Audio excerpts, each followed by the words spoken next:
All right, a very good morning to you. Welcome along to Off the Ball AM this morning, and we have a very, very busy show for you. We're going to tell you what the Ireland team is, according to Ruaidhrí O'Connor in the Irish Independent today. Rory's going to join us a little bit later on, but he's picked what he thinks is going to be the team, and it's pretty interesting. Yeah, you think it's a team that's going to destroy France and absolutely curdle them into oblivion. It's an interesting team, all right. A couple of very interesting changes, I guess, from November. You're a panicked man. You think France are going to win? As the week goes on and as the last couple of weeks have gone on, I've started to think, this is France, this is Paris, why the hell am I so confident? And suddenly that confidence waned into the point where I'm now starting to think that we're on kind of an even balance. And what happens when you go into Paris on an even balance? Sure, well, you invariably lose. Of course, like you look at what both teams have to provide on paper, and Ireland win hands down every day. And usually I'm a person for looking at things on an empirical level, and on an empirical level. Are you? Sometimes. But like Ireland are far better than France. If More you look caps, at the better evidence. coach, good form, not a 19-year-old out half. No. But this is Paris and this is France. We never know what can happen in France. And I know that seems like a cliche, but how many points do you think Ireland are going to win by, for I think example? Ireland are going to win 23-10 or 23-8. Well, that would be something. We're going to hammer them. That would double our record win in France, which came in 1948 when we won by 7 points. 7 points, I think we won by 6 points once, 5 points once or twice. And then mostly, since it's come to the Six Nations, it's been 2-point wins. This is it. Dogs of war. We're going to kill them. The thing, the only reason why I believe that could happen is from a French point of view, all they care about now is 2023. All they care about is making sure that they're okay for that World Cup that they have, and that they've got a respectable team for that, and that they will go some way towards winning that thing. And at the moment, they don't care. They're going to throw out their 19-year-old Jalabert, or whatever his name is, this 19-year-old out-half on Saturday afternoon. And who cares if they get hammered? At least Jalabert is now a test player, and he will be able to build up that experience. And in 5 years' time, he will be a seasoned veteran who's seen the worst, and he will have some sort of mode of revenge against the Irish and the other teams who will come to Paris this spring and kill them. Okay, now that seems like a pretty good reason, but I disagree with it. I seriously think that we're going to Paris with a far superior team, as you say, a far superior coaching setup to France. But I just can't get over the blue jersey in Paris and how scary that is to the Irish sporting psyche. You're just scared of blue jerseys because all the teams that you like are like inferior to teams in blue at the moment. Munster and Leinster, Kerry and the Dubs, and it's just you've been spooked somehow. I guess Arsenal and every other team, it turns out, wearing Manchester City any wear blue jersey. They're on top of the Premier League. Yeah, but it wasn't Man City who beat you last night 3-1. Oh, burn from Gilroy. It was a team in white, actually, Swansea. Yeah, there you go. All right, coming up, we'll bring you up to date on the latest in the Paddy Jackson-Stuart Olding trial with our courts correspondent Frank Greaney in just a minute. Bring you through Wednesday's back pages. The Ireland-France 15. James Ryan's going to start in the second row. Keith Earls on the wing and Stuart Olding on the other wing. The Stockdale is on the other wing. Sorry. Stockdale, mixing up the two things there. Stockdale on the wing and Conway on the bench. Conway on the bench, as you say there, it's kind of the big news, if this team is the real one, is going to be regarding Healy, it's going to be regarding James Ryan. I think Stockdale we all expected to start anyway once he got over that kind of dead leg in Ulster's last Champions Cup game. There was, of course, fears around Stockdale's defensive work in a couple of those Pro 14 games, but I think all in all, the way Joe Schmidt looks at those games is like, the Ulster pack didn't really help him out there. He was under a lot of pressure, so he starts if this team is to be believed. Earls on the other wing, Rob Kearney at full back. So, as I say, up front, it's going to be the James Ryan story. It's going to be the Cian Healy story and Josh van der Fleer in the back row. They're the three big talking points from this team. Yeah, the Cian Healy thing is obviously very interesting as well. And it was interesting that they put Stockdale up to do media yesterday. Now, we don't read too much into this generally, but that would be Peter O'Mahony, Rob Kearney and him doing media this week. And I just think in the aftermath of the Brian O'Driscoll doing media for the Lions, you'd be reluctant to put anybody up to do stuff in the week of a game and then leave them out of the matchday squad entirely. Yeah, that's a fair point. So that's probably not going to happen. I don't think. I think the whole Stockdale thing was kind of a little bit of a fear just after Christmas when we thought, "Ooh, is his position in serious doubt here?" But I think on form and in terms of familiarity with the Schmidt setup and in terms of November form especially, Stockdale Earls has to be your wing pairing, doesn't it? I think I'd be still and Kearney, as we established yesterday, Kearney is always going to be 15. Yeah, I think I'd still be going with Jordan Larmour on the wing for this game, get him in, give him game time. But look, well, you think we're going to go and coast in Paris, so you may as well throw in the Munster Academy boys as well and let them get their first test caps. Not quite. We will come back to the rugby a little bit later on. As ever, if you want to leave a comment for us, you can get in touch with us on Twitter at Off The Ball, youtube.com/Off The Ball, or facebook.com/Off The Ball. Now, if you have any kids listening or watching us this morning, maybe you want to turn away for the next couple of minutes, because we're turning our attention to that continuing trial in Belfast. This is obviously the rape trial where there are 4 men accused with various crimes associated with an allegation made against them from June 2016. Frank Greaney, our course correspondent, is on the line to bring us up to date with what's likely to happen today. Frank, maybe you might just recap some of the details that we heard in court yesterday ahead of what might actually happen today. Yeah, no problem. I'm glad you gave that warning, because some of the details that were outlined yesterday in Toby Hedworth, the prosecuting barrister, in his opening address were quite graphic. The jury was selected the day before, and then there was a break in proceedings, and we had the opening address yesterday morning. Now, this isn't evidence. This happens in every criminal trial, whereby the prosecution will stand up and address the jury and just give an outline of the allegations against the accused, and I suppose it's a bit of a roadmap for what lies ahead over the next few weeks. Now, it took about an hour, which is a very long time for an opening address. It was very detailed. He outlined the allegations of each, made against each of the 4 accused. He started with Paddy Jackson. Now, he said that this all goes back to June 2016, like you've mentioned, Ger, and we heard that the woman in question was on a night out with friends on June 27th, 2016. She went for some pre-drinks at a friend's house in Belfast. She herself was a student living in Belfast at the time. We heard that they went to a nightclub in Belfast City and were invited to the VIP section of it, where some Ulster rugby players were socialising with some Northern Ireland footballers who had just returned back from the Euros. We heard that afterwards she was invited back to Paddy Jackson's house for a party along with 3 other girls.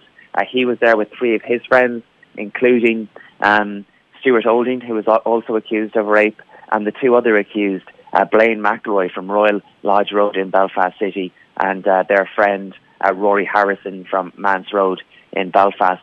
And just in relation to Paddy Jackson, Mr. Hedworth said that it would be alleged that at some point he went upstairs to his bedroom in his home in South Belfast with this woman, the complainant, and there was some consensual kissing up in his bedroom. He said that she doesn't deny that she willingly went up there with him, and there was some kissing, but she made it clear to him that she wouldn't go any further. She said they went downstairs then at some point, and she said that when she went back downstairs, the atmosphere at the party had changed somewhat, and she decided that it was time for her to leave.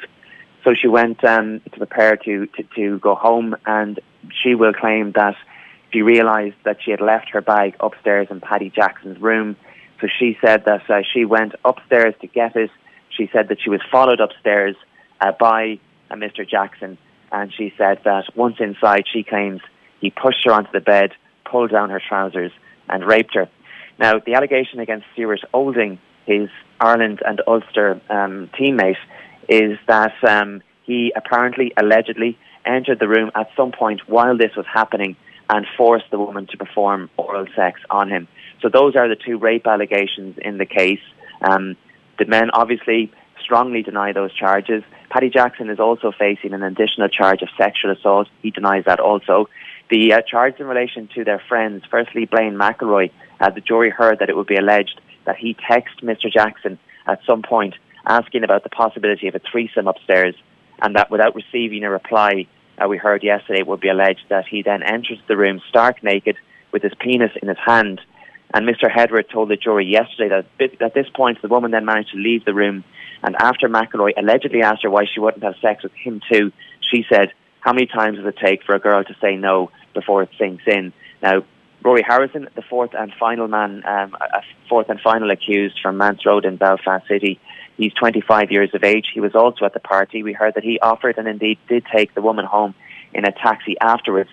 He isn't facing any sexual offences, but he is accused of perverting the course of justice and of withholding information. The prosecution claims that he deleted certain text messages and that he lied to police about what happened that night.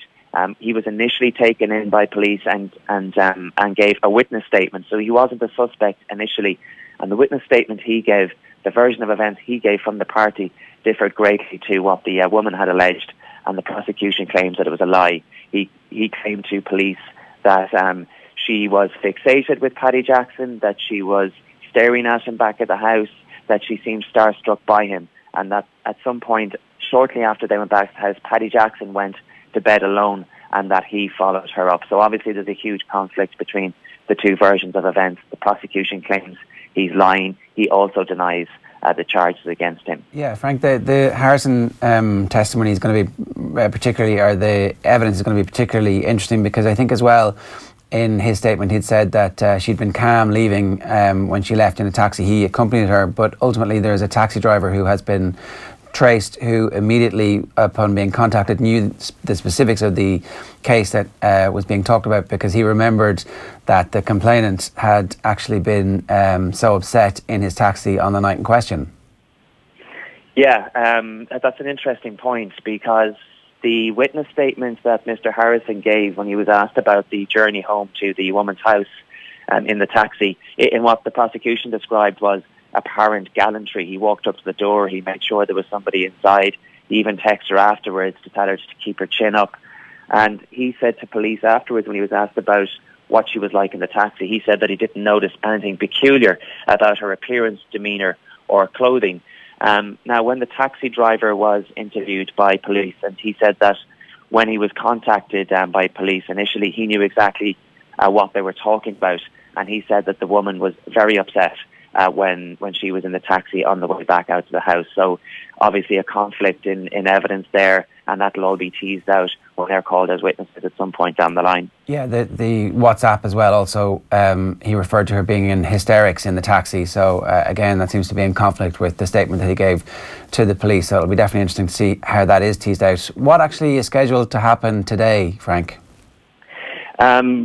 Today is supposed to be the complainant is due to give evidence at 10:30 this morning. Now, as is the nature with these things, we won't know for sure until we walk in the door at 10:30 what the lay of the land is. But the jury was told yesterday that the first prosecution witness is the woman who has made these claims of rape against Paddy Jackson, Stuart Olding, and the other claims and allegations against their two friends, Brian McClair and Ruaidhrí Harrison. Now, I suspect that she will spend some time in the witness box. She will give her direct evidence. She will go through that with the prosecutor asking questions, and then each of the four barristers representing the accused men will be given an opportunity, and I'm sure they will take it to cross-examine her. So that could take a couple of days, Ger. A couple of days, and clearly a very traumatic experience to be involved in. I guess this is the part of the exchange in text messages that were published yesterday from the complainant to her friends, where she said that she was reluctant to go forward because it would ultimately result in it being her word against theirs, and that's kind of what we're facing into today. Yeah, and she also made some points about the fact that the men played for Ulster Rugby. In those text messages she sent her friends the morning after, she was telling them and claiming that she had been raped at the party, and she was going through some detail with one friend in particular about what Paddy Jackson's alleged to have done to her. And this friend advised her to go to the police, and she said that she wouldn't. And the thread of text messages that the jury were taken through yesterday, she was given the impression that she wouldn't go to the police because she was going up against Ulster Rugby Club, and she said that it would be pointless, that they would all have the same story, and there was absolutely no point in making a complaint to police. Now, she did eventually make a complaint later that day after her friend persisted, and she went to the sexual assault clinic in Belfast, and the investigation and prosecution grew from there. But there were a string of text messages that were also sent amongst the accused men the following day. After we heard about this yesterday, these were text messages, the first of which was sent from Stuart Olding, where it seemed to be that they had a WhatsApp group, and the prosecutor, Toby Hedworth, said yesterday that he felt these messages gave the true flavour of the attitude of the defendants. We heard that Stuart Olding opened up the conversation by saying, "We are all top shaggers." There was a bit of spit roasting going on last night, fellas. That Jackson immediately replied then by saying there was a lot of spit, to which Olding replied, "It was like a merry-go-round at a carnival." Blaine McElroy is alleged to have texted Rory Harrison to say last night was hilarious. Another friend joined in the text message then around lunchtime saying, "Boys, did you lads spit bro glasses?" And he goes on to describe them as legends. So there is an awful lot of evidence in relation to the mobile phones, the complainant's mobile phone, and the phones that were taken from the accused as part of the investigation, and they will form a key part of the prosecution's evidence. And it should be noted that each of the four men are entitled to a presumption of innocence. They have all pleaded not guilty to the charges. Frank Greaney, thanks very much. That's our court correspondent Frank Greaney bringing us up to date on proceedings yesterday and today in Belfast. And obviously you'll hear Frank's coverage right across the network of stations today. Yeah, and that's across the front pages of the newspapers this morning. But on the back pages, we're going to have a look at a few of the stories, and we'll start with the Irish Examiner. They're leading with Arsenal after that loss to Swansea last night. Dark days for Wenger, says the headline there. Swansea exit drop zone as Gunners' woes grow, and it's a similar angle on the back of the Sun this morning. Clueless, that's a pun on Sam Clucas's name. Giroud plays but is off to Chelsea for £18 million. They've got a little nugget up at the top here of Giroud and Henrik Mkhitaryan looking at each other in the tunnel, and then like a Comic Sans font, Giroud with a speech bubble says, "I'll be so glad to get out of here," with Mickey laughing back at him. And madness, Riyadh demands transfer to force Man City move. Foxes, give us £100 million today and he's yours. It's incredible money doing the rounds for Riyad Mahrez, but as we were discussing yesterday morning, you're going to bump that fee up probably to twice the asking price if it's Manchester City who are involved. Yeah, how much would you sell him for? 80 million. 80? Yeah. That's the magic number for you. For me. Do you take the 50? Like that's the second time he's asked for a transfer now? Well, you're going to get whatever, 25, 30 in the summer if you hold out for one more transfer window, and Mahrez isn't going to be interested for the second half of the season. So give it till 6 p.m. this evening and then take the 50. Okay. Mahrez battle City 50 million bid has been turned down by Leicester. Ref will keep Paris tie in check, says Easterby. This the refereeing, obviously a massive focus in all the pre-match correspondence between the various coaching teams. 80 million or fox off is the headline in the Star, and then Derby could ram in offer for McLean. Any opportunity that the newspapers get to use the ram and rams in and ram, they take. Marvel. Guardiola offers 60 million for Fox's Star after Sané ruled out for 7 weeks. That was after his horror challenge, of course, because that's how we speak these days. And then this one here is Ryan and Van der Fleer poised for Paris start. That's the big news coming from Ruaidhrí O'Connor this morning, which I guess isn't that much of a surprise, but it's interesting to see it confirmed that Rory's sources have given him the team a little bit early. So, yeah. Score one for Rory this week. There's a couple of other rugby back pages to get to in just a moment, but we'll take a pit stop to look at this. The only Liverpool back page this morning, red rot over. Liverpool bounced back with easy Huddersfield win to go joint third. They had a 3-0 win last night against Huddersfield. And on the back of the Racing Post, they're talking about tonight's game of the evening, really, game of the midweek fixtures indeed. Miserly Manchester United defence may stop Spurs in their tracks at Wembley. No way through, reads the headline. It's David De Gea they're expecting will tout the flow of Harry Kane's goals. Just one other story I wanted to bring you from the back of the Indo there, which I didn't get to. Wexford hurlers latest to hit the lucrative US fundraising trail with a New York trip. Wexford are the latest county to chase the lucrative US fundraising mark with a planned 3-day trip to New York next week. So Davies going, Lee Chin is going, and former players Tom Dempsey and Adrian Fenlon are going. And Art Foley, friend of the show, goalkeeper from the 55 and 56 team, is going to join the group for discussion on one of the nights too. So there's lots of money in America, it turns out. Art Foley based in New York, of course. Yeah. I meant to send him a tape of that interview you did with him and Ned Wheeler, and I forgot to send it to him. So I might give it to like the Wexford players to bring with them to New York. Yeah. You'd need an actual tape, would you? Or do you think a CD? I'm sure he's got a CD. Don't be so ageist. Of course he's got a CD player. On the back of the Guardian, it's going with check-out of sorts in Wales. Clucas double and goalkeepers clangor help Carvalhal's side move out of the relegation zone on a night to forget for Wenger despite Mkhitaryan's debut. And it's a similar flavour on the front of the Daily Telegraph sports section. Czech horror show. Arsenal's goalkeepers blunder lifts Swans out of the relegation zone. 3 blunders really by Arsenal for those 3 goals for Swansea last night in a 3-1 win. Great move for the Irish kid to Brentford from Limerick. He must have potential as 3-year contracts are relatively unusual in the Championship. Heading over to see the Bees versus Preston next week. And then 2 separate bee emojis I didn't even know there was one, but it turns out there are two. And then hashtag judge. That's from Kevin Kane, who I guess is a Brentford fan. This is the news that Limerick's Chidozie Obene has signed for Brentford from 3 years. He has been with, I think he's been with Limerick, and there was some talk of Cork being interested in him at one point as well. So that's a 3-year deal for him. The other news involving young Irish players that he's no longer Irish, of course, ended up getting stolen by England. But one of those kids has signed for Barcelona. Marcus McGuane is his name. He actually had a different name when he played for Ireland. Changed his surname when he played for England, and used to be Agiatavi. And it would have been good to have a young Irish player at Barcelona, wouldn't it? Yeah, it would be nice. You kind of get wistful thinking about that. I saw somebody chatting about Liam Brady in Italy the other day, and I'm like, wow, that was amazing. It was, but like even in general, when you talk about British players and people who have gone from Ireland over to Britain, like the Irish and the British are both less likely to go abroad now. Of course, you've got the obvious exception of Gareth Bale at Real Madrid. But even just thinking when Lambert was appointed at Stoke recently, you're like, yeah, like would Paul Lambert have gone to Borussia Dortmund if he was a football player in 2018? I'm not so sure.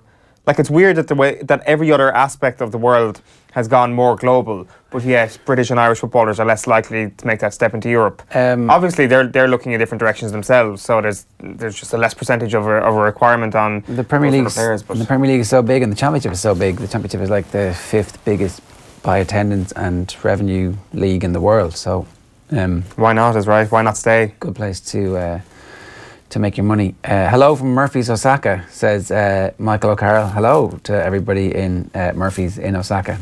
We're coming for the World Cup. Yeah, like we clearly have about we have about a dozen viewers at least in that part of the world. We're big in Southeast Asia and Australia because the time is good for us, right? Yeah, we're doing the Osaka to Hiroshima tour when we're there for the World Cup.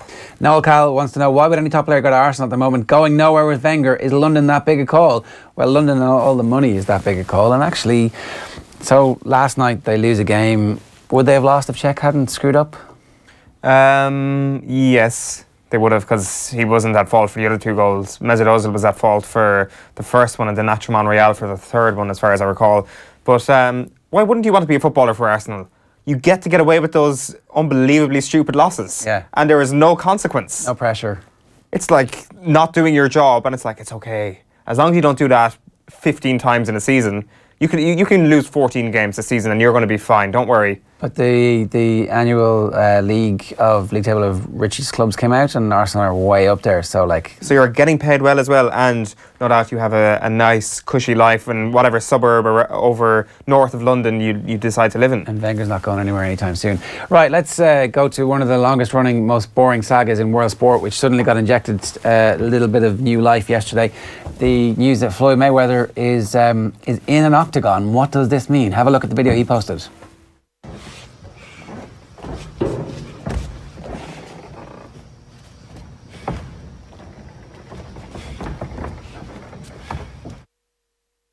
Was it? That was it, yeah. Joseph, how are you? I'm good, how you getting on? The Super's going to say our MMA correspondent after you had a piece of unicorn content go crazy last week. Yeah, we were chatting to Darren Till, potential future 170-pound UFC contender. So basically, if you're watching this at home on YouTube, you are one of 200,000 people who are watching this piece of content right now. Not to put any pressure on it. So Darren Till and Floyd Mayweather, these are all kind of... This is never going to happen, the Mayweather thing, you think? Probably not. Having a second look at that video there, he's actually wearing, I don't know if you spot on his shorts, he has the names of a popular Irish betting company. Oh, yeah. So he weren't tagged in any tweets or any social media, but I'm not sure if they were the same company that sponsored him during his press conference before that boxing fight. So not Could sure. Could be another marketing thing. Could be like the same company, sister company who recently merged, are sponsoring Rio Ferdinand's crossover into boxing. So is there a Monster Reality TV series on the way here? Is it just some subtle marketing? Is it being in a gym, seeing an octagon, going to your friend, here, film me, this will be a bit of crack. Yeah. We'll tweet it out. I mean, another 200 million to come back and do it in the octagon? Because this is actually the only thing that anybody would pay to watch, right? Yeah. We're not going to pay to watch them box again. Unless it's against Rio. Yeah, unless we can draft Rio in. But I don't know, if Conor goes back... Like a 3-way thing... I still think Mayweather would beat them both. In boxing, for sure. Yeah, at the same time. Actually, now there's the idea. That's what I mean, yeah. Tag team McGregor and Rio. No, simultaneous, no tag team. The three of them in the ring at the same time. I still think Mayweather beats them. Like, you get a box to the back of the head. But like, I'm not sure what we're doing sitting here. I think we should go get this in motion. But I think, yeah, like, but at the same time, the amount of money that generated, even if you lose kind of 30%, 2 years later, you've kind of done the wash in people's head. Maybe Conor's kind of had a UFC fight. Mayweather's kind of gone, come back. Would we be stupid enough to pay for it again? for a boxing match? I mean, maybe, but there's like, already Conor's been saying before Christmas, oh yeah, like if I fought him again, that'd be the easiest 12 rounds of my life. Yeah. But well, the credibility shot on that bit. Yeah, there's started to gas so early in the fight because we thought you got the best strength and conditioning in the world because you're not a boxer. Yeah. Also, Pacquiao's they've been tweeting at each other, Pacquiao McGregor. But yeah, realistically, I think this is probably just kind of a bit of an aberration. I think there's probably a better chance of Conor McGregor showing up in the WWE than Floyd Mayweather showing up in the UFC. So, is there any chance of McGregor showing up in the UFC again? Yeah, well, there's a fight coming up. There's been a bit of confusion recently. There's a fight coming up on the 7th of April between Tony Ferguson and Khabib. Tony Ferguson is the interim 155 champion, so the interim holder of the belt that Conor has. These guys are fighting for the belt, which has been called kind of the real belt, quote from Dana White. But they've also refused to strip Conor McGregor. So the idea is, or the theory is, that these guys fight in April. That would maybe set you up again for a fight in late summer. Maybe McGregor will be told, look, you have to fight these guys, one of these guys, or else we're taking your belt. Yeah. Does stripping him not make perfect sense? Like, does he not feel, he always says it, that he's got the UFC under his thumb? Does stripping him of that belt not kind of turn the tables a little bit and get Conor McGregor angry and back into UFC? You see, it's nice having Conor going around, walking around with that belt. If he's on TMZ, if he's on Conan, whatever he's doing, good marketing. It's good marketing prop. So, and then also you don't know what's happening under the hood. You don't know if they are afraid of antagonising him too much. But you've got a good storyline if he does get stripped and comes back. And I guess if there is any possibility in the world of somehow convincing Floyd Mayweather to get into the octagon, then UFC is suddenly, I mean, they're the winners. Yeah, they would be massive winners, and like, it's kind of weird because it's just sort of like the plate's kind of shifted after the amount of money that McGregor took in personally from that fight last summer, where it's kind of, they have to look at their model and go, how can we coax this guy, how far can we go on money to bring this guy back into the octagon? Yeah. What's the knock-on effect of that? How do we get some of that money in future with other people as well? There's also a massive kind of, something that's happening in the background here is the UFC's current TV deal is up at the end of this year. They're hoping to have that nailed down, or reports are hoping to have that nailed down by this point, and we're not sure what's happening there, but having McGregor out, losing Rousey, losing John Jones, not great. So they'd be looking for a win. I think there'd be a lot of money heading Conor's way to get back in that octagon sometime soon. Joseph, good stuff. Let's move on to rugby. We're going to hear from Ruaidhrí O'Connor in studio next, but first, Jacob Stockdale and Robbie Henshaw were in front of the media yesterday for the Irish presser. Here's Stockdale on what it's like at the moment in the Ireland camp ahead of the France game. Yeah, probably a little mixed emotions, probably the best way to put it. There's a bit of competition, a bit of rivalry in training, mixed with a bit of excitement about the game, and a wee bit of nervousness about just making sure we get everything right and get our details sorted for the weekend. And what about yourself? When you came into camp, maybe you were kind of coming in off the back of a big disappointment. Did that have any effect on how you trained and worked? Did you kind of get even more determined to show something here? Did you were you a bit angry? Did that kind of come out? How does it work? Well, I mean, the first couple of days I was back into camp after the Wasps game with Ulster.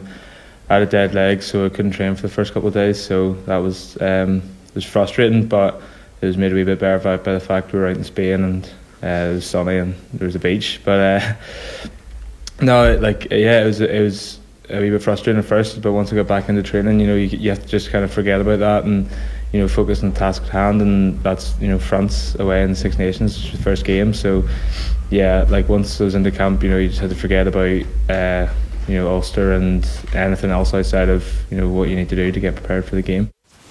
Okay, so that was pretty standard stuff there. They saw a beach anyway in Spain. I don't know if they actually got to go to it. Roy, you're welcome. Thanks, sir.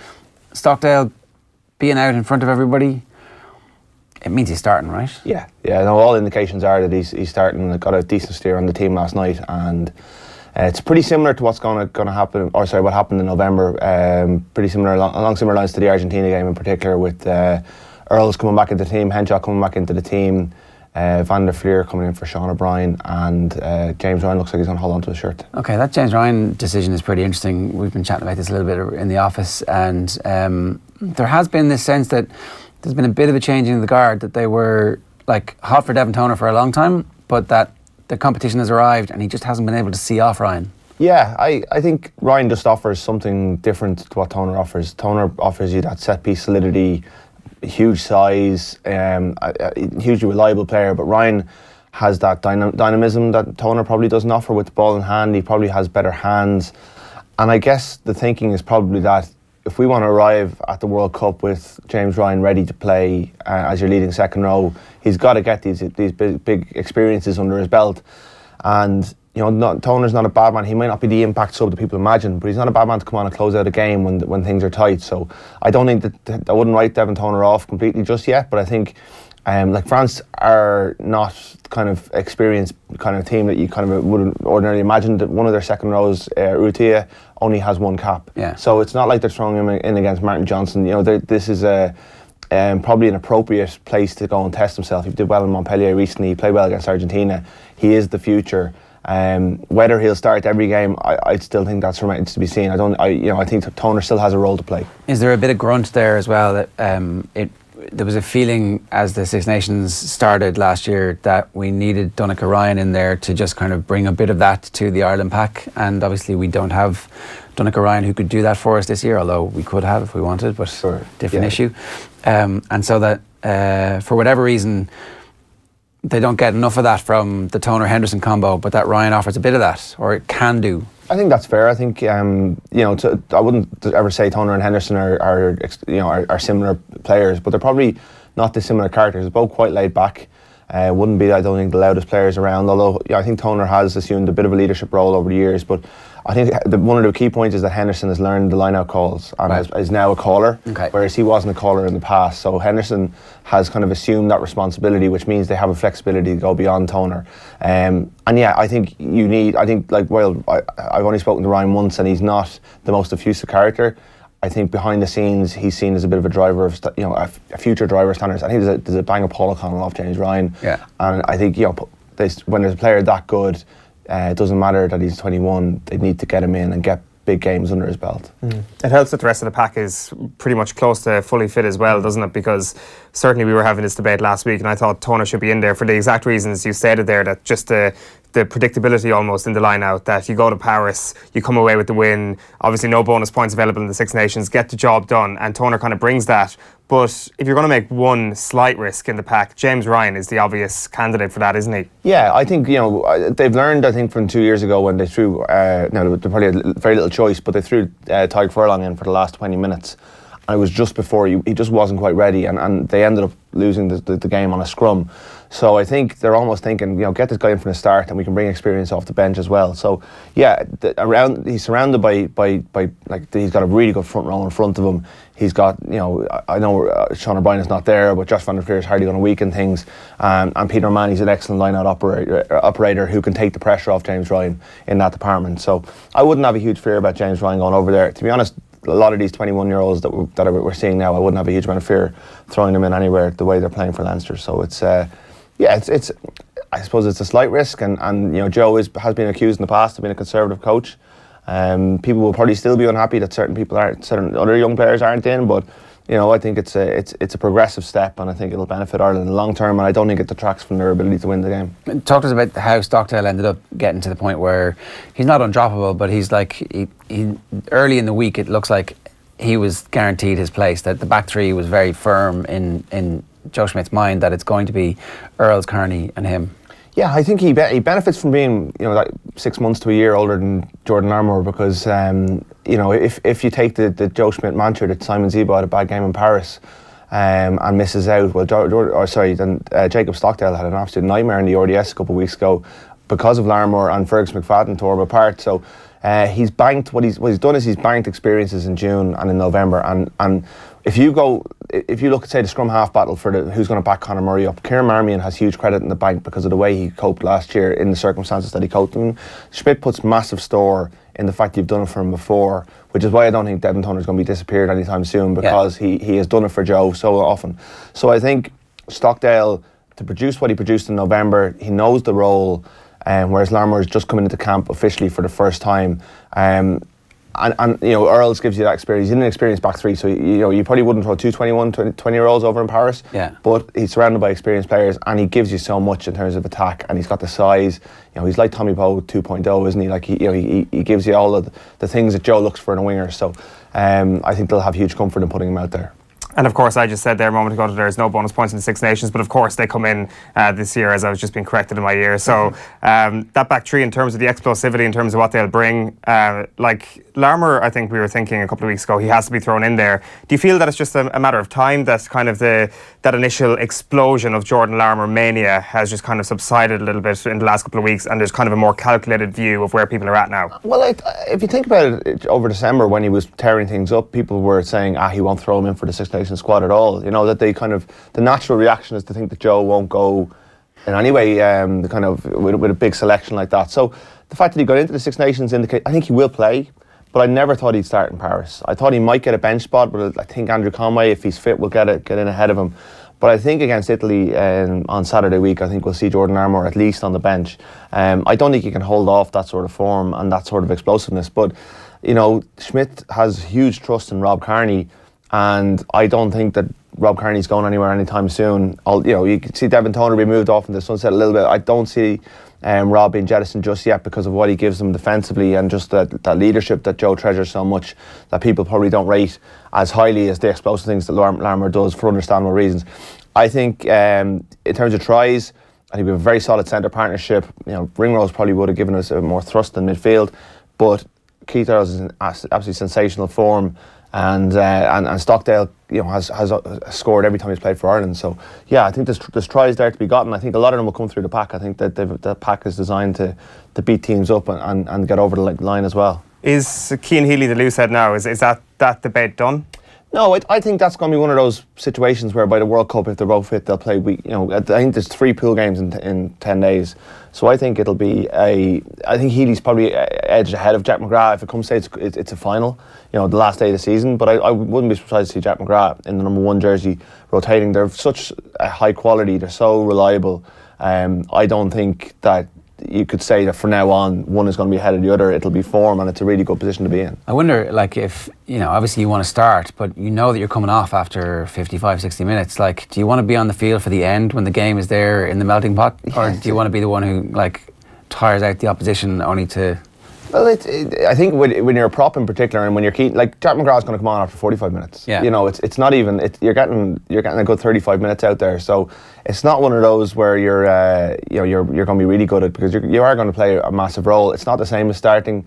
Whenever Kevin McMenamin talking about being in the parade, you know, like it's the same thing. You want to be out there from the start. I think for the anthems and all, I know the subs are out there, but it's not quite the same. But I think if you are a front row sub, if you're going to come on for over half an hour, it's not quite the same disappointment. What about the subs then? So you mentioned Conway is more than likely going to get in. Who else at this point? Because there's that's where the competition is at its most fierce. The subs are always the hardest ones to get a handle on, but it looks like Sean Cronin might get the nod on Rob Herring, which I think is a slight surprise, even though he's in great form. I just thought the fact that Schmidt didn't pick him at all for November, he's been in brilliant form, and I like Sean Cronin come off the bench. I think he's one of the best bench options in the world. Thought I was disappointed he didn't make it last time. John Ryan looks like he's going to get the nod against Andrew Porter, which probably, you know, just that bit of experience coming off the bench, maybe the furlong experience 2 years ago. Toner's there. Levy will be covering the back row as far as I'm aware. Marmie and Joey Carberry looks like he's going to get the nod over Keatley, which is interesting. You know, if Johnny goes down after 5-10 minutes, it's big pressure on Joey Carberry, who has only played 20 minutes of fullback since that Fiji game in November. So who is the kicker if that happens? Joey, I think, unless Conor Murray has been. I know Conor has been taking the long shots in Munster.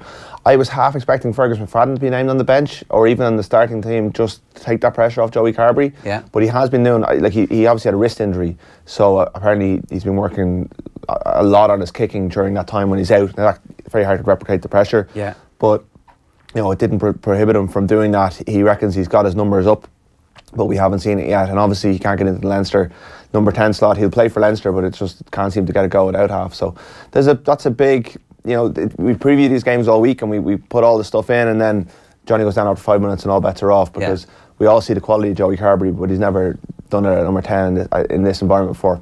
I've huge confidence in him as a guy who can run, can run a game.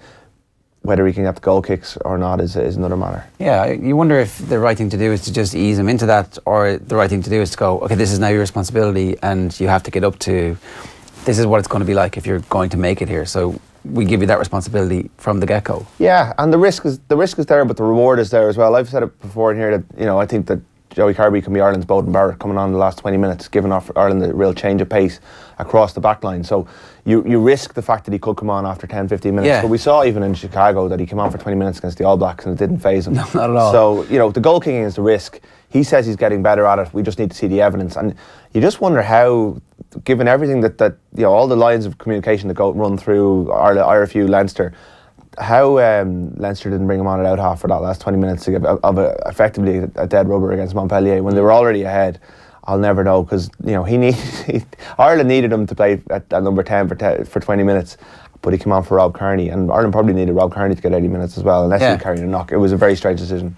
Could he also come on as a centre? Is that a possibility? Is that one of the reasons? That's why he's there, obviously, to back up Sexton, but that... Yeah, I would say it's probably more likely to come on the back three and either Stockdale or Earls would go in, just thinking on top of the head. Okay. But the idea of him as 12, I laughed it off a while ago, and then I sat beside him in an interview, and he's actually much bigger than I gave him credit for. He's well able to handle himself. Yeah. And he's filling out. So I don't think it's that. I don't think the idea of him playing alongside Sexton is that far-fetched. The only thing is that Joe doesn't use a 12 in that manner, or hasn't done. Now, there's always time for, he's always open to change. That's the thing, like even Warren Gatland realised one day, oh look, I've got these two guys, they're really good, I should put them in the team together and see what happens. Yeah. Shit, they're really good. Yeah. And with Carbery, completely changed his style on the back of that. Carbery just makes a compelling case for himself every time he plays the game. So, yeah, I think they need to be open to that sort of thing. But if you look through Gordon Darcy up to Henshaw, now Bundy, Aki, and I was just watching the Argentina game back last night, doing a bit of research, everything goes through Bundy Aki at 12. Right. He sets up, those starter plays are never off the line out or the scrum, very rarely. It's usually send Bundy up the middle, get a bit of gain line, and then you do your pre-planned play. Now, Joey's not going to give you that. If it's a waste of Joey Carbery's talents to give you that. Yeah. But with 20 minutes to go, if you want to change the way you're playing, you want to get much more width in your game, you're going to get a passing threat, why not? He also gives you that from fullback. He can come into the back line and do it. Could you send one of your back row to be that starter, so get somebody to carry the ball or get somebody else to change into that 12? And you've Robbie Henshaw at 13 who's more than capable of doing it as well. It's just a change of the roles. Joe Schmidt's an adaptable coach. I don't see any reason why he wouldn't change. Like he has tweaked. He's developed Ireland's game plan over the course of his time in charge. He sometimes gets a bum deal, a raw deal from us as a kind of conservative guy. He's not. He might be conservative selector sometimes, but I think he will be open. Like he wants to get his best players on the pitch, and it's not far off saying that Joey Carbery is one of his best players. Yeah, I think he's got less conservative. Is that fair to say? Like as the years have gone by, I don't know, before the Zebo move to France was announced, I felt that he was warming up to Zebo a little bit more. Yeah. And that suggests maybe a little bit less conservatism. I think Zebo earned his trust. I think you're right. I think that the 2 seasons after the World Cup, when he lost a lot of players and had to pitch kind of Josh van der Fleer in the Six Nations games, and these guys hit the ground running, Ultan Delan over in Twickenham that time, and maybe he just said, well, hang on, maybe these guys can cope. These players are I don't know, better than I gave them credit for, or maybe I need to make them cope. Maybe I need to throw them in a bit more.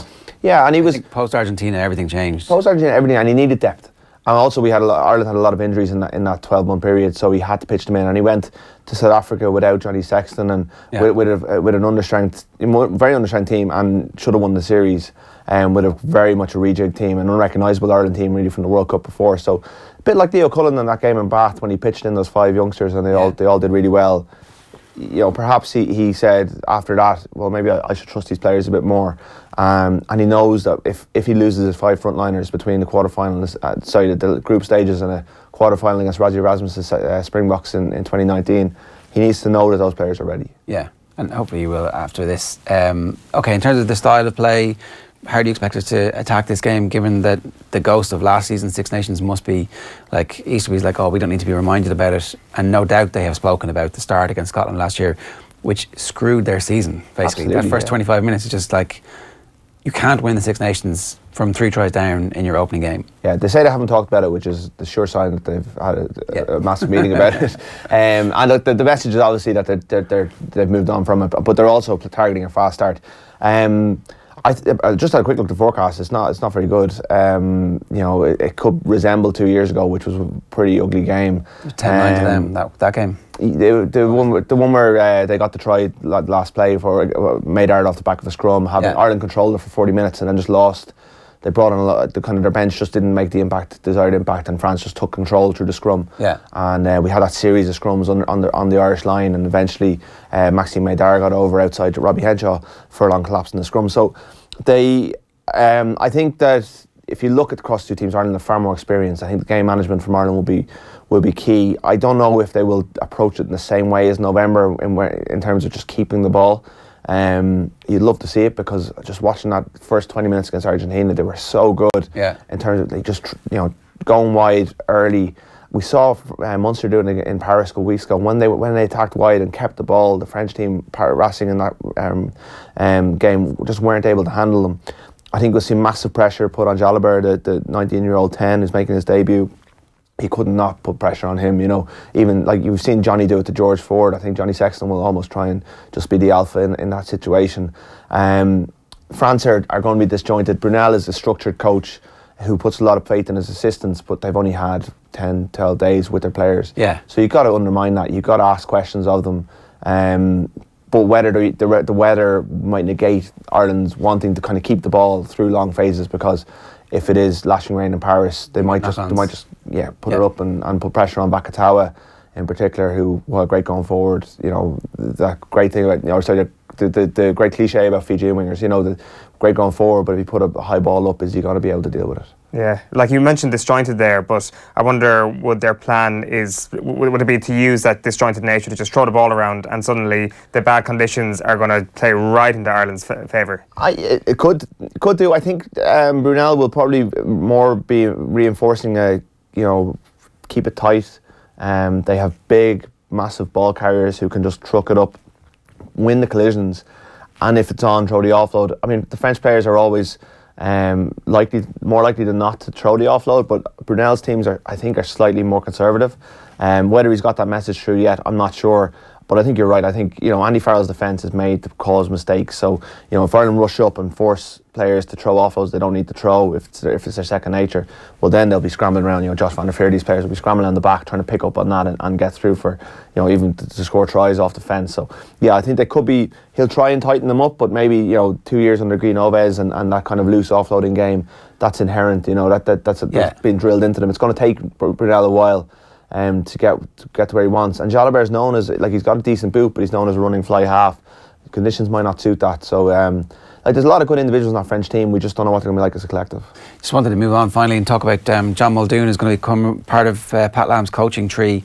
This is great because it's exactly what needs to happen in Irish rugby. Players finish their careers and don't just stay, but go and learn new things and new cultures, and ultimately at some point you hope they do come back and have a key role in Irish rugby. But Muldoon is one of those people who you can't but be impressed with every time you talk to and listen to, and so if he's got a future as a coach in Ireland, that'll be great. Yeah, absolutely. And you see we're slowly seeing the Irish coaches giving their head. Paul O'Connell getting a role with the under-20s alongside Noel McNamara, who's highly rated but probably not as well known. But the top jobs in Irish rugby are pretty much, Leo Cullen aside, all held by overseas coaches. So you would love to, we've obviously got this kind of coterie of coaches outside of Ireland: Bernard Jackman, Mark McCall, Ron Nagara, Conor O'Shea. You'd love to see some of them brought back in. But it looks like it's a much bigger world out there. There's only 4 top jobs in Ireland. Yeah. For John Muldoon to get out of Connacht will be no harm. To work alongside Pat Lam, who he gets on very well with, but also has done great things with Connacht, will be hugely beneficial to him. And yeah, to build his career and stay within professional rugby, and ultimately you'd hope come back to Connacht and having learned how to be a forwards coach elsewhere, that's got to be beneficial to him. One last point, we were talking earlier on, Owen, as the week has gone on, has got more concerned about the mercurial possibility of a French 19-year-old ripping us apart. Yeah. But I think this is the time for us to go and kill them. We have them under the thumb, crush them. Yeah, I mean, we should be thinking that way. We're outside the group. They can say, you know, it's France and we're away. And look, you gotta be wary of the history of it. You can't dismiss the Paris effect. But this is not France of old. They're good individual players, but they are inexperienced. They've got a new coach. Rugby is so structured now. It's just very hard to see how they can be cohesive against the Joe Schmidt team who've been working together for so long. It's such an experienced core of players led by the best 9 and 10 in Europe. And close on the world. Who are both fit at the same time. They're both fit at the same time. Ireland are the fittest team. Look, you got to be wary of Paris. We all grew up watching Ireland getting hammered in Paris year in, year out. Like you have to respect that. But at some stage, you got to go and win there as well. It's you know, if Ireland lose this weekend, it's a disaster. It is, yeah. I do concede that, like, we may even be getting ahead of ourselves by talking about 2019. I think France are looking ahead to 2023, so that they put in something close to reaching at least the semi-finals will be their plan in front of their own fans in 2023. So, like, talking about putting things on the long finger there, like, so I do concede that point. Yeah, look, anything can happen. You know, Johnny Sexton could go down after 5 minutes. You know, the weather could play a massive role. You just don't know. It is Paris in the springtime, but you know, on paper, this far out from the game, looking at that Irish team, I can't see Ireland losing, and they shouldn't lose. Yeah, fair point on that note. If they do now. Rory, good stuff. You can read Ruaidhrí O'Connor's story about the Ireland team in the Irish Independent this morning. Now, last night UCD booked a quarter-final spot in the Fitzgibbon Cup after they beat CIT 117 to 112, with Waterford kid DJ Foran scoring a goal and 9 points. Afterwards, Oisín Langan caught up with the UCD manager JJ Doyle. Here he is in the difficulties of putting together a Fitzgibbon Cup team given the current fixture chaos in the GAA. Yeah, I suppose if someone had asked us this day last week before we went down to UCC, you know, would we take that 2 good performances? Weren't perfect by any means, but like we set out at the start of the year to get out of the group, to get to a quarter-final. Home quarter-final was going to be a bonus, and that's what we earned here tonight. Talk to me about the difficulty of playing Fitzgibbon Cup, because you've got the best hurlers in the country, but in the worst hurling conditions. Yeah, although in fairness there tonight now, the pitch is in very, very good condition, and there was a bit of a breeze, but like it was a good night, decent night for hurling. I suppose the hardest part is getting lads together. You know, there's so many guys with other commitments. Like we've guys with Coola there that are just not available to us. You know, a couple of lads out injured. We've the guys like Tig that had to play a full game there on Sunday afternoon in heavy conditions in Walsh Park. Seamus Flanagan was playing with Limerick, so it's a lot to ask these lads, but like they genuinely they love playing for the college, and there's a lot of lads there who are now with county teams, and you know, this is probably the pinnacle of their career, and they just want to be here and they want to be playing, and like they love just playing, you know, games of hurling, and I suppose it's probably the highest level that some of them are going to compete at. You work obviously with a college team, but you also work with an inter-county team, so no one knows trying to get the balance right better than you. How difficult is it on both sides? What we focus on this year is just getting a team together, you know, of lads who want to be here, of guys who want to be together, you know, team spirit and camaraderie, and that's really important at you know, college level, because a lot of lads are training with clubs. Prior to Christmas in the league, we didn't win any game in the league, basically because we had a lot of lads involved in club competitions with their county, in their own counties, lads going now in with county teams and that, but it's a matter of getting lads together, getting lads to buy into it, keeping it, the game plans and that is simple, you know, and pretty simple and straightforward, and you know, it's just about lads wanting to play, and thankfully we've a really good group of lads who just want to be here and want to represent the college, and you know, they've done very well over the last 2 weeks. You know, I'm a student here now and you haven't called me. I'm just wondering why that is. Well, we don't call anyone. You have to play. Oisín does an audition. Oh, well, Oisín doesn't get on the team then either. Cheers, JJ. Best of luck in the quarter-final. Thanks, Oisín. Oisín Langan doing journalism there, trying to wangle his way onto the UCD Fitzgibbon Cup team. That's JJ Doyle talking about that fixture issue. And I look, part of me thinks, would they rather be at training doing laps, or would they rather be playing a game for the college? I mean, obviously recovery and burnout is a massive thing, and you worry about the amount of minutes that players are being exposed to, because this has come up again with David Clifford, who's scheduled to play 4 games in 10 days. His inter-county debut, his second inter-county senior game, and then 2 for Tralee IT. Yeah, like I think the problem is with them playing a game and then going training the next night. Like, are those kids who are playing for UCD in the Fitzgibbon last night, are they going training with their county tonight? That for me is the problem. The problem is not playing 4 games in 10 days. Are they having the legs run off them at the weekend? Well, there's that. Well, certainly there's some truth in that. There's no way that those curse words could be thrown around, let's just call it that, after a game, unless there was some nub of truth in it. So they're going training as well as playing all these matches, which is the real issue.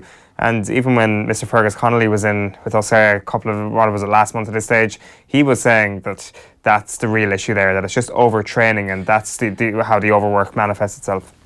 You would hope that Clifford is being managed properly. You'd like to think so. You would certainly like to think that there is some sort of agreement there, that the college he goes to is within the county. Like, sometimes it can be quite hard with some of these players, if they're even in UCC or UL or wherever they may be, for them to be managed properly in terms of minutes and in terms of the training they do. But this is within your very own county. There is surely some sort of dialogue there. If he is playing 4 games in 10 days and then going full out January training, you would have to be a little bit worried about how early in the season he's going to burn out. Because you can be sure and certain his club are going to want him to play in April as well. And from what we heard from Mike Workin last Friday's Off the Ball AM, the club thing in Kerry is going to definitely be a full 4 games during that month. Yeah. So Clifford was playing yesterday? He did. He scored 1-4. Tralee IT won in the Sigerson Cup for the first time in 11 years, beating Queens away. Huge results.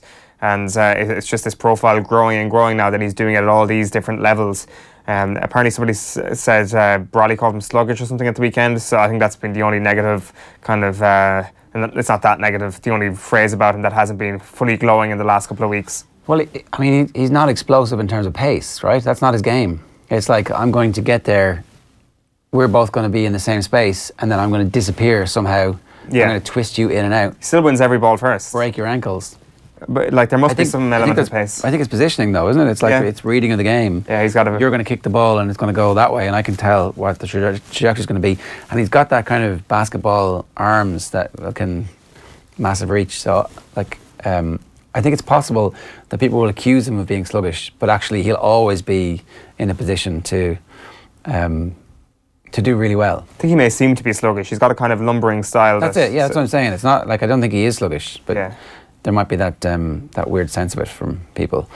All right, so we can actually have a look at what Mike Quirk was saying about the some of the other younger footballers in Kerry as opposed to just Clifford.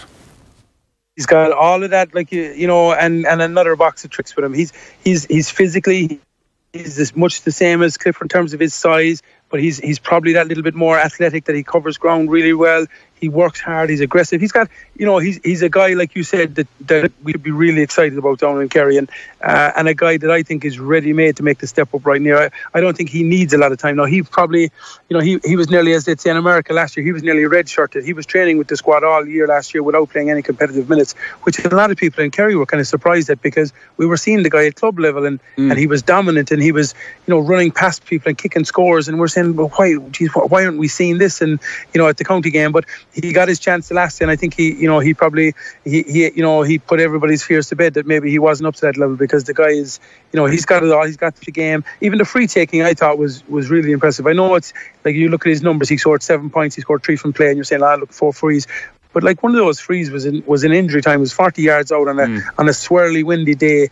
You know, it would have been, you wouldn't have minded, like, a young guy deferring to Paul Greaney in that situation and say, okay, Paul, will you take this one? But, you know, he didn't want any of that. He wanted the ball, he wanted the responsibility, and like, for a young guy taking that kind of on his shoulders already in his first ever senior start is very encouraging from a Kerry point of view. Sean O'Shea was talking about there. Do we know which of the O'Shea family trees, or is it just a completely separate one? I think it's separate. He's from Kenmare. Jack O'Shea obviously is from a different part of the county entirely, so I'm not sure, unless it goes way back, and obviously he's not one of the Gaeltacht O'Sheas. So there's 3 separate pockets, 2 of them the anglicised name, one of them the Gaelga name, and this guy seems to be, I'm not sure is it a new dynasty or not. I'll do a bit of journalism on that, find out what the family's like, but he's from Kenmare. So if he's related to any Kerry great, it's more likely to be Pat Spillane than anybody, but I don't think there is any relation there. Yeah, pretty exciting time, I guess, if you're a Kerry fan, right? Yeah, but at the same time, you just look at Dublin and you're like, how can you be excited about anything when you look at this machine, that they don't have this huge ball of players to kind of unfurl and throw out there and organise, that all they need to do is just find one little gem and place it in their crown of jewels that already exists, and probably another All-Ireland for them. Kieran Shannon today saying that the Dubs are on the verge of eclipsing Mako's Kerry as the greatest team of all time. I'm not sure about on the verge. Like, any team can eclipse any other team, especially if you win say 5 All-Irelands in a row, or 4 in a row is like so if they do that this year, he's kind of given them the tiebreaker on the amount of leagues that they won. I disagree wholeheartedly with that. I think any sane person would disagree with that wholeheartedly. I think. But like, it's not just about the 4 in a row that Kerry did. It is about the way they managed to kind of, I don't know, continue that after the demoralising defeat of 82 and to keep going again and to win 7 out of 9. You do 7 out of 9, come back to me with that. Yeah, okay. So when they do 5 in a row, they'll have 7 out of 9, won't they? Yeah, like if they do 5 in a row. They'll have done 2013, 15. They've got 5 already, so 2 more will be 7. Yeah, exactly. So I'm not so sure about that. I disagree. You're not quite ready to admit defeat in that one. Apparently, Amy Fitzmaurice gave a chance to 8 other kids in Killarney as well on Sunday. So there was a sense that maybe it was going to be a couple of years before those younger players made the breakthrough, and that the team would be ready to compete in a couple of years' time. Are they actually ready to compete right now? Well, there's 19 players missing from last Sunday, so the only reason 8 kids got the chance was because they had nobody else to throw in there. Granted, they're unbelievably talented, but no, they're not ready yet to go toe-to-toe with Dublin in an All-Ireland final and win.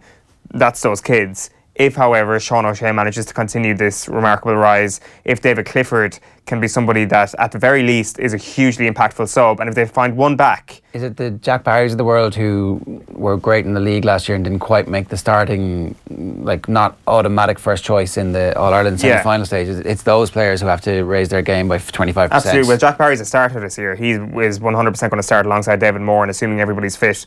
But assuming he makes a step up, and as I say, O'Shea and Clifford, you've got 2 forwards there. If Shane Murphy turns out to be the goalkeeper everybody hopes he is for in a county jersey, and one back, that, like, they need one back to step up this year, because there were some of them that were very encouraging in the league last year and nothing really came to fruition in the championship. Because you look at the likes of Peter Crowley and Paul Murphy, 2 of the best halfbacks in the country right now. Paul Murphy is consistently brilliant. If we do our football power rankings again, you got to look at Murphy, you got to look at Paddy McBrearty as 2 players who can feel pretty hard done by to not be included in there. Yeah, Fenton number 1.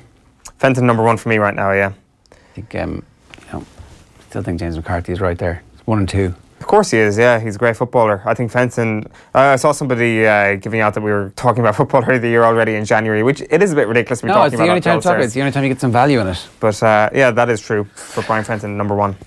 Neil on the rugby says, we just have to be wary of a team with nothing to lose. France may fight out of spite against their coach, especially with bad weather. Need the quick start out. Put the foot down early and take them out of the game, strangle the French and bring out their weak mentality for points.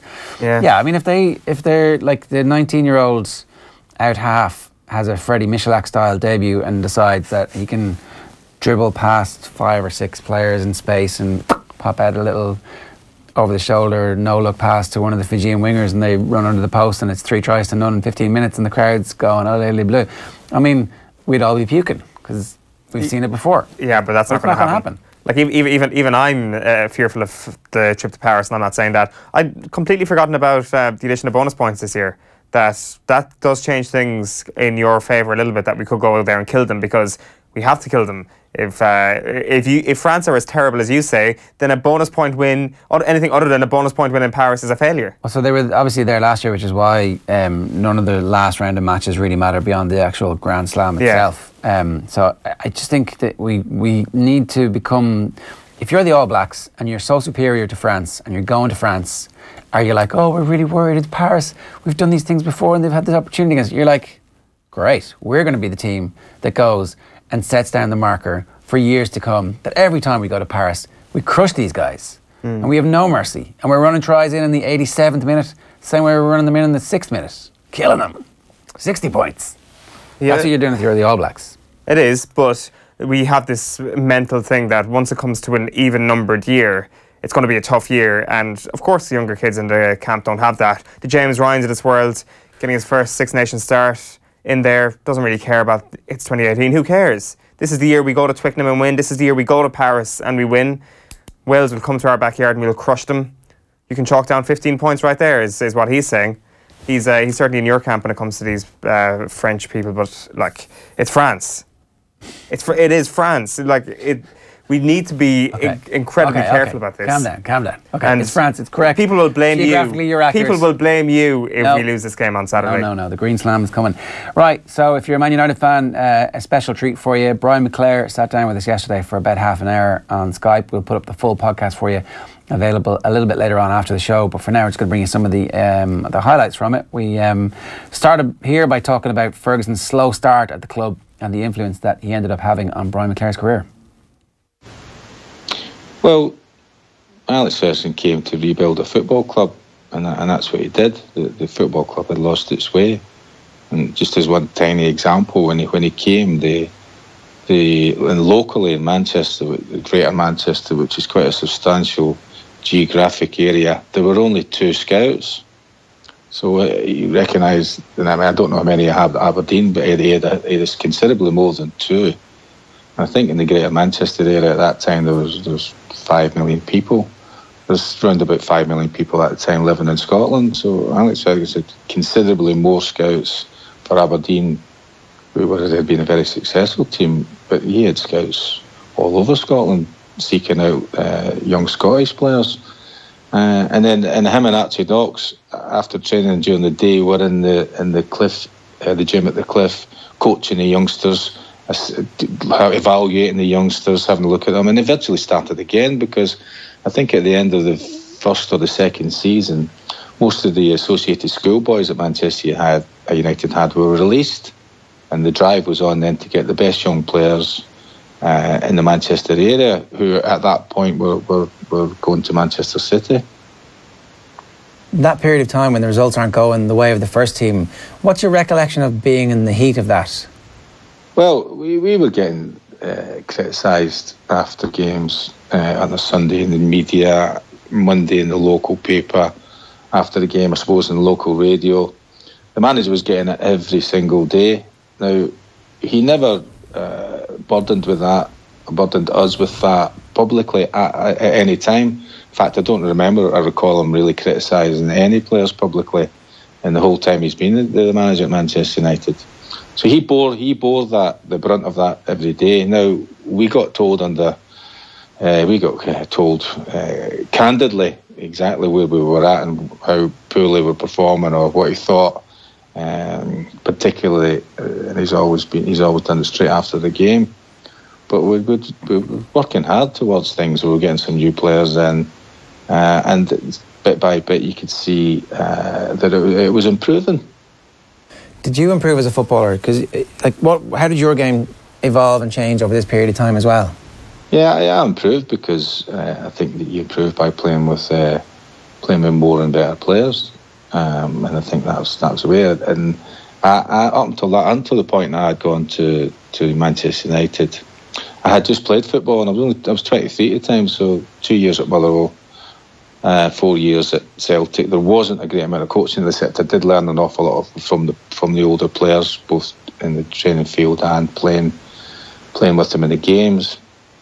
But when I went to United, it's the first time that somebody started to pay more attention, be more critical, very critical of various different things, and encouraging in the way from a coaching point of view. Both Archie Knox and Alex Ferguson were prevalent in that. In terms of your development then as a player, and in terms of how you had to adapt positionally, how important was the signing of Eric Cantona in that, whether or not you were forced into a sort of positional switch after that signing?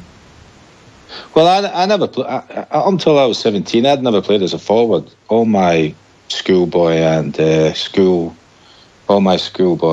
other football had been played as a midfield player, albeit that I'd always loved to score goals. And it was Jock Wallace, who was manager at Motherwell at the time, had thought that I perhaps could become a striker. So I was used to playing in different places, and it wasn't an issue for me. And I always thought that I trusted the manager, because several times I was asked to play in various different places, and I thought, well, if he's trusting to play there, even although, for example, I had one game at Goodison because he'd fallen out with Andrei Kanchelskis, I found myself playing on the left-hand side of midfield, outside left. I never played there before, but I thought, well, if he's trusting to play there, then I'll go and have a go. And I don't think I had a spectacular game. I think I did okay, and that's the sort of, he felt good enough to be able to do it. Do you have a memory? So wherever anybody came in, I was just happy to be playing. Yeah, just happy to be playing.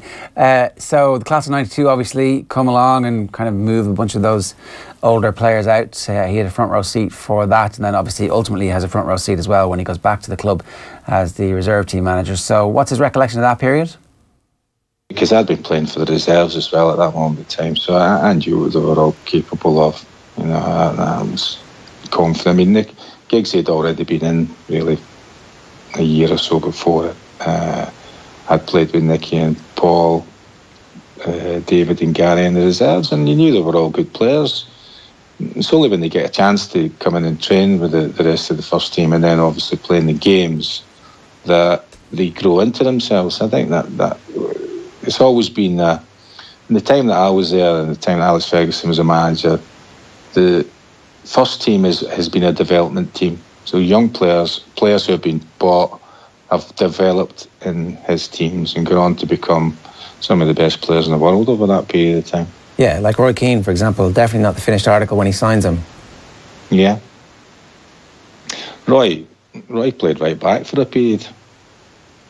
You know, he did very well as a right back, and then when the manager felt it was the right time, he put him into central midfield where he'd been playing for Nottingham Forest, and then him and Nicky Butt Nicky Butt and Scholes were an excellent triangle of a midfield engine and a schema. Brian, when you leave Man United and retire playing football and then go back, is it a fairly obvious thing to go back? Was it always in your mind that you wanted to go back and be involved with the club when you stopped playing, or was that like something that Ferguson rings and says, "I've got a job for you here, I think you're an important part of this into the future"? No, I think when I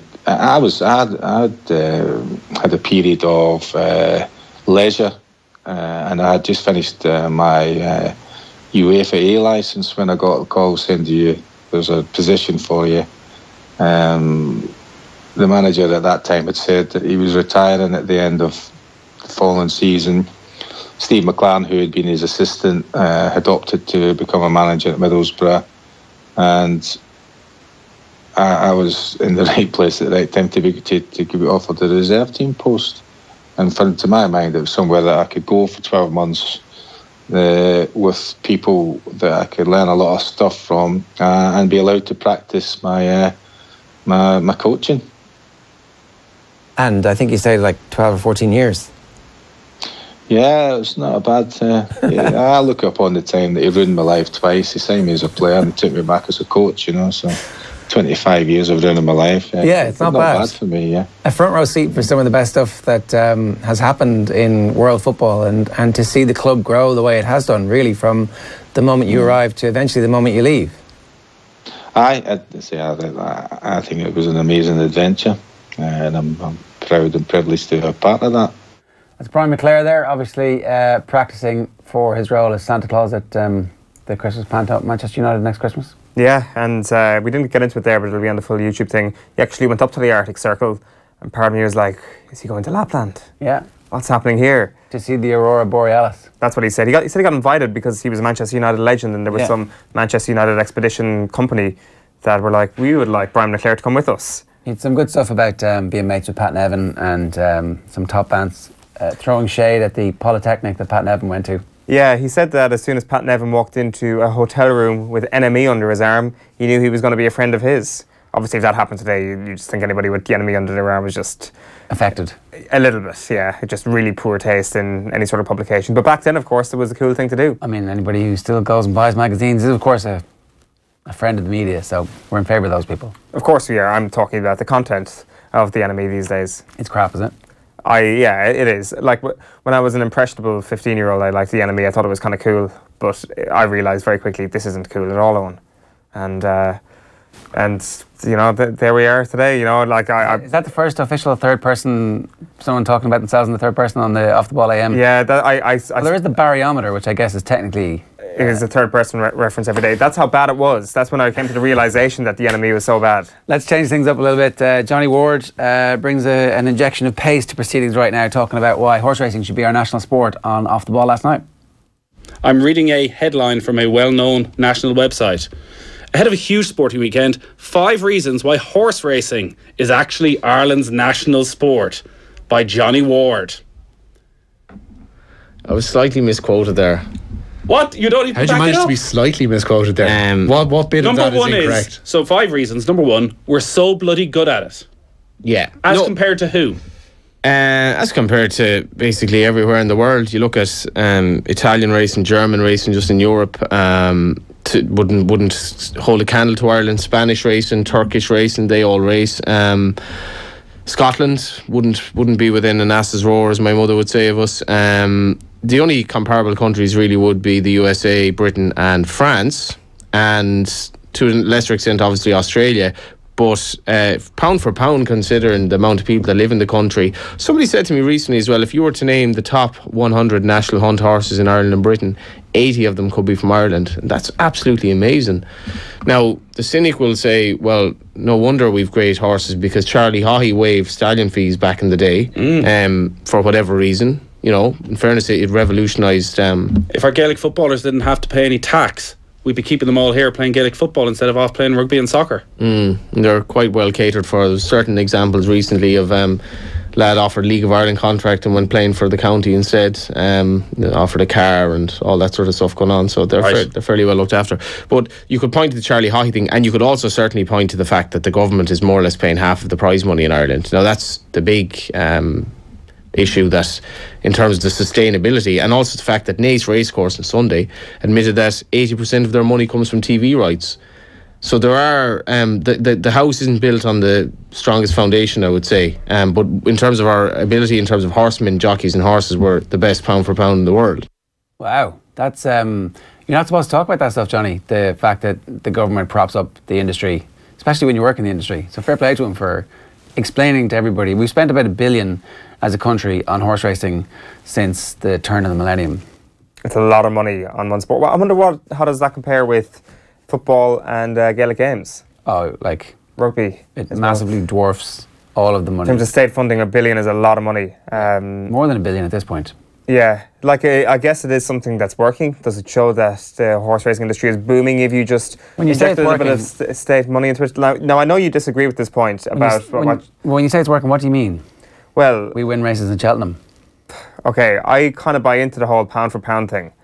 As in, you have many international horse owners who are like, Ireland is a very good breeding ground, you've got the top trainers in the world there. Why are they bringing them to Ireland?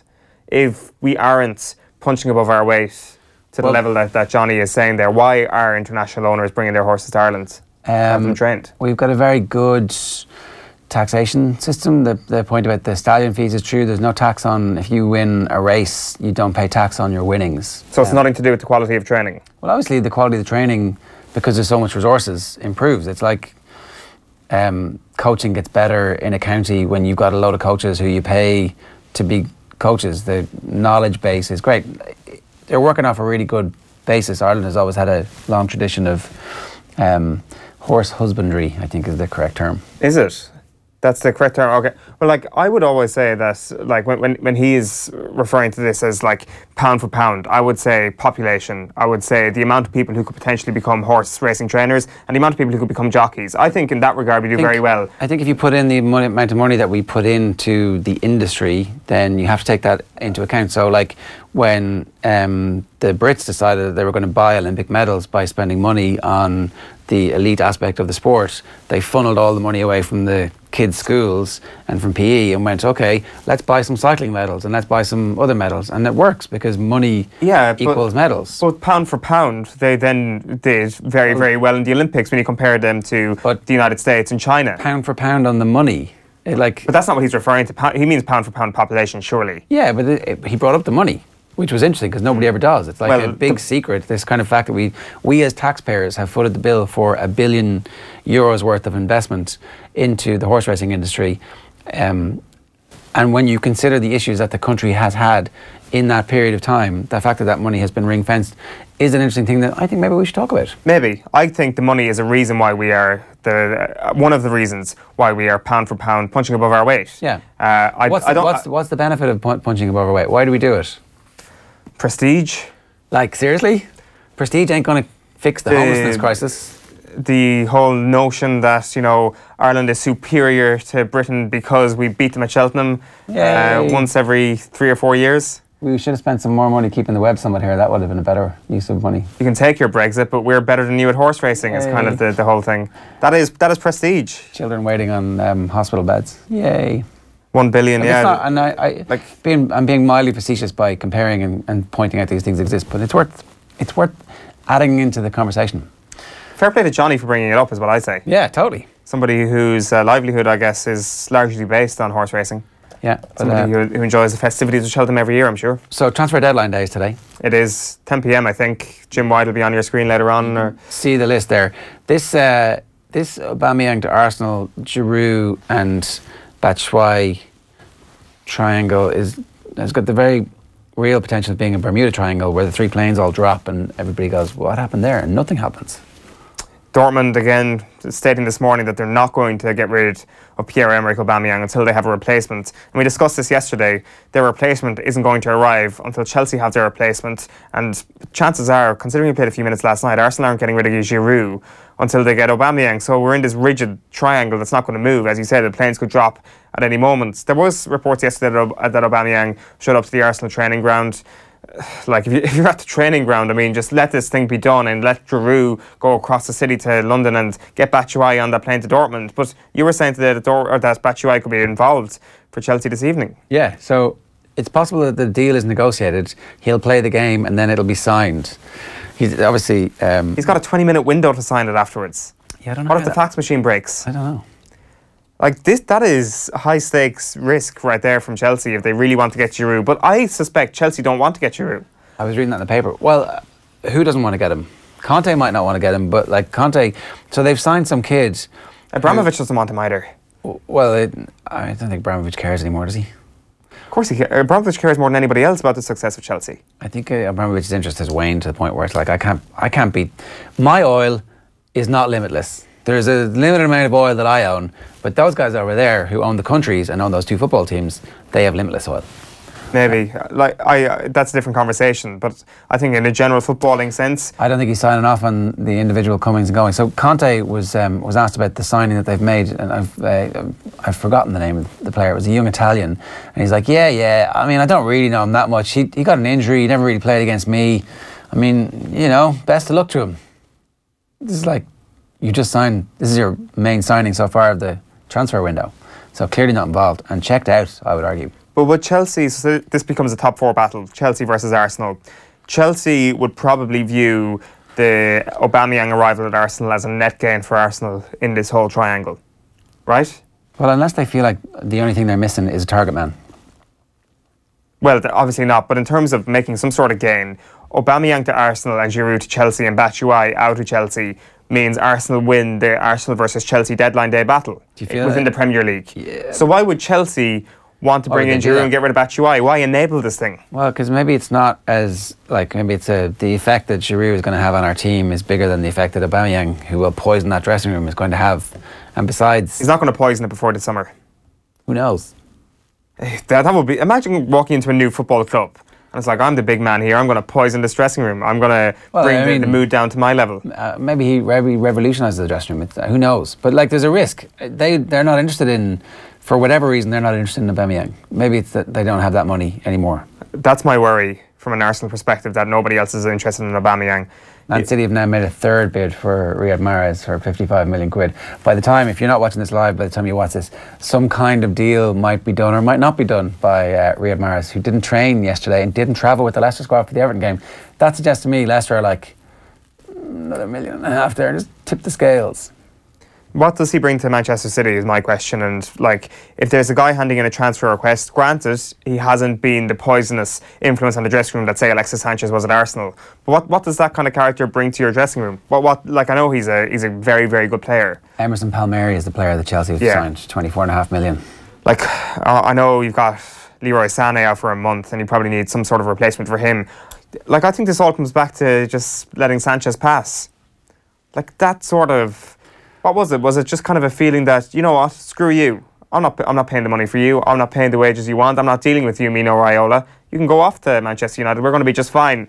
Then 7 days later, Leroy Sané gets that injury. And you're thinking to yourself, who would be a perfect person to play on the left of a 3 here for Manchester City? Alexis Sanchez would almost be the best person to play in that role right now. So you think it's like a narked response to Mourinho's...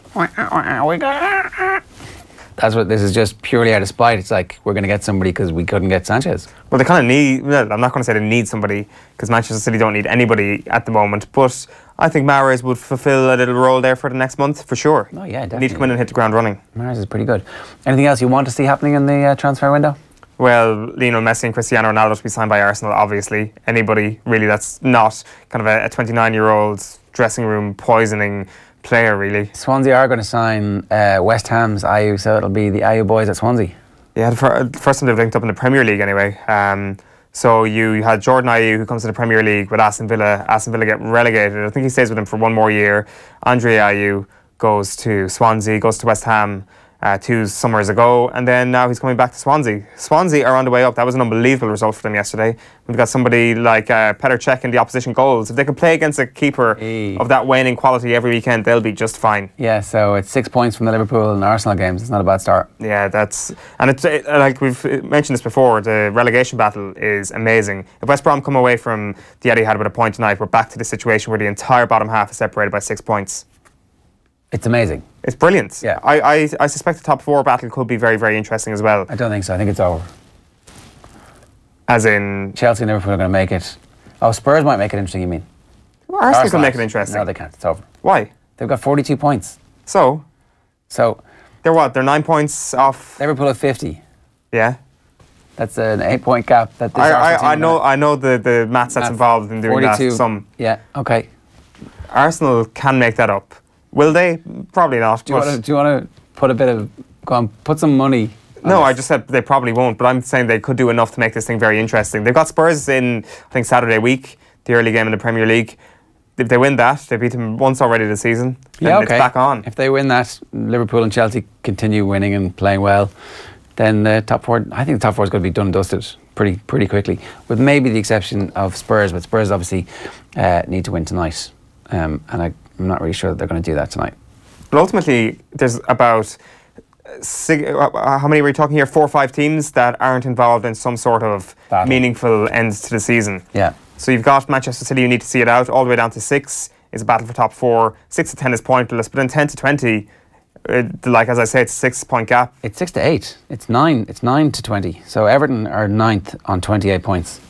Right. And they've got... Everton are going... Like, Everton are safe. Yeah, I mean, I would have obviously thought that too for a little while there, but my faith has been shaken. In Sam Allardyce, no, you don't say so.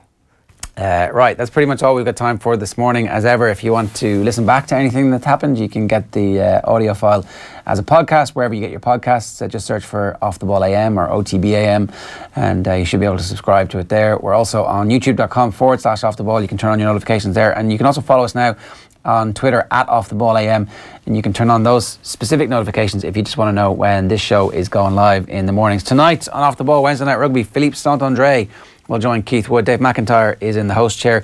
Tomorrow morning on Off the Ball AM, Alan Quinlan will preview the Six Nations opener against France. He's part of TV3's commentary team alongside Dave McIntyre. Actually, they're making their debuts together on Saturday for that game. Gary Ringrose is going to speak with Owen this afternoon, and we'll get Mike Carlson on the Super Bowl, and we might also at that point talk to him about the trade that happened overnight. The Washington Redskins have acquired Alex Smith in a trade. They've sent a 22-year-old cornerback in the opposite direction, and they've also picked up a draft pick for that. So what that means for all those other teams who are quarterback needy, what it means for Kirk Cousins' future, we'll talk about with Carlson on the show tomorrow. And of course, we'll be reacting to Manchester United against Spurs, which kicks off tonight at 8 o'clock. If Manchester United park the bus, we're all going to be so disappointed.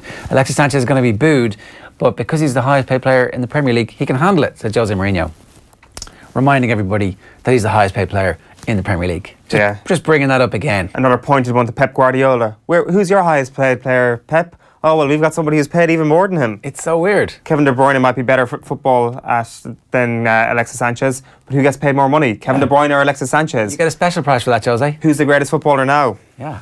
Right, that's your lot for today. We'll see you tomorrow. Good luck.